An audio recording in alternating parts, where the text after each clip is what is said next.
Hello, young ladies and gentlemen.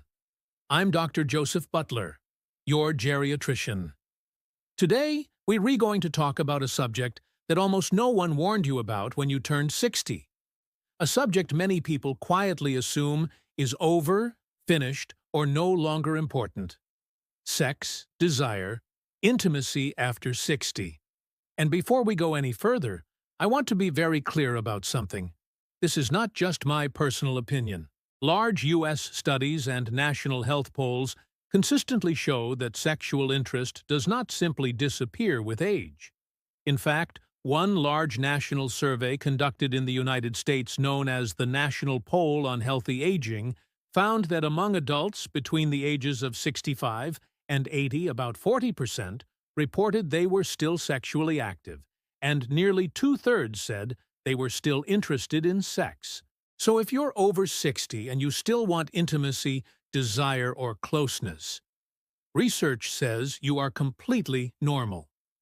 Now, here's where the confusion begins.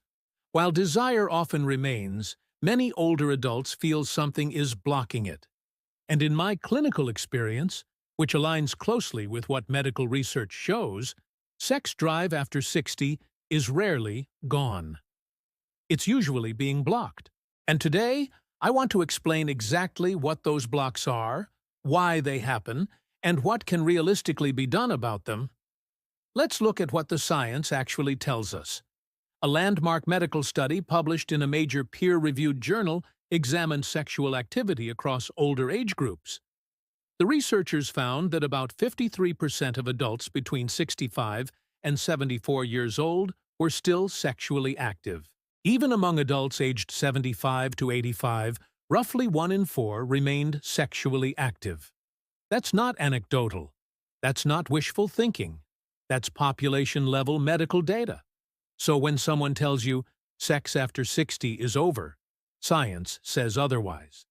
Now let's talk about why intimacy changes, because this is where reality meets biology.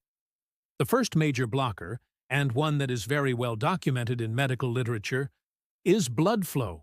Sexual function, for both men and women, is deeply connected to vascular health. This is something we talk about extensively in geriatric medicine. For men, erections depend on healthy circulation. Large cardiovascular studies have shown that changes in erectile function can sometimes occur alongside, or even before, other signs of vascular disease.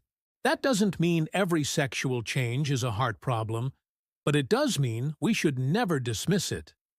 For women, reduced estrogen after menopause leads to measurable physical changes in vaginal tissue.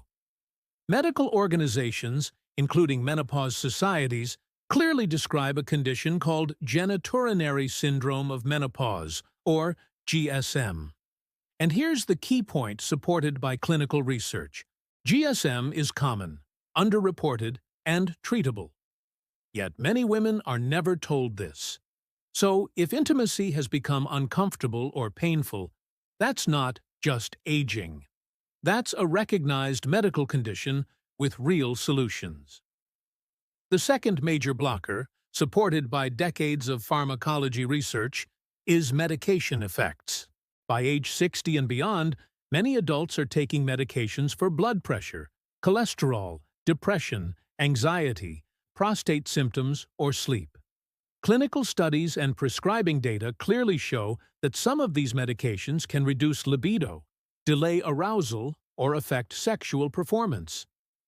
What concerns me as a geriatrician is that many patients never connect the dots, and neither do their doctors unless the conversation happens. This is why medical guidelines emphasize patient-doctor communication around sexual side effects. Often, adjustments can be made safely. The third blocker is sleep, and this is extremely well supported by sleep medicine research. Poor sleep increases stress hormones, worsens mood, reduces energy, and directly suppresses sexual desire. After 60, sleep disorders such as sleep apnea become much more common. Large studies in sleep medicine consistently show that untreated sleep problems affect not only cardiovascular health, but emotional health and intimacy as well. If your body is exhausted, desire doesn't stand a chance. The fourth blocker is pain and mobility, an area heavily studied in aging populations. Arthritis, back pain, hip stiffness, neuropathy, these conditions don't just affect walking. They affect how safe and comfortable intimacy feels. Research in geriatric care repeatedly shows that untreated pain leads to withdrawal from physical and emotional closeness. When pain is addressed properly, intimacy often improves naturally. The fifth and final blocker is the mind. Mental health research in older adults shows strong links between depression, anxiety, stress, and reduced sexual desire. Yet studies from U.S. medical centers show that older adults are far less likely to discuss sexual concerns with their healthcare providers, even when those concerns affect quality of life. Silence becomes the barrier, not biology. Now let's talk about safety, because this question comes up often. Is sex safe for the heart after 60? According to cardiology guidance from major heart associations, sexual activity is generally safe for people with stable heart disease who can tolerate moderate physical exertion without symptoms.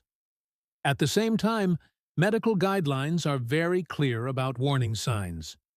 Chest pain, pressure, fainting, or severe shortness of breath during activity, including sex, are medical red flags, not aging issues. Before we finish, there is one more topic supported by recent public health data that must be addressed: sexually transmitted infections after 60. Public health surveillance and medical association reports have documented increasing rates of STIs among older adults, especially those entering new relationships later in life.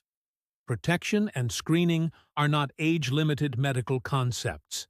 They are about safety and respect, at any age. Now, let me leave you with what matters most.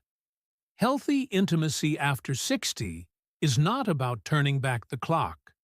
It is about understanding your body as it is now, informed by science, supported by medicine, and guided by communication. And if you take only one thing from this video, let it be this: large studies, clinical research, and decades of geriatric medicine all agree. Desire after 60 is common, normal, and worth caring about. Now I want to hear from you. After 60, what do you feel is the biggest thing blocking intimacy in your life? Energy, pain, medications, confidence, or communication? Leave a comment. I read them, and I do my best to respond with real guidance grounded in medicine and respect. Thank you for trusting me with this conversation. Take care of your health, take care of your heart, and take care of your relationships. I'll see you in the next video. Join us on Healthcare Seniors. Be part of our community and watch the next video.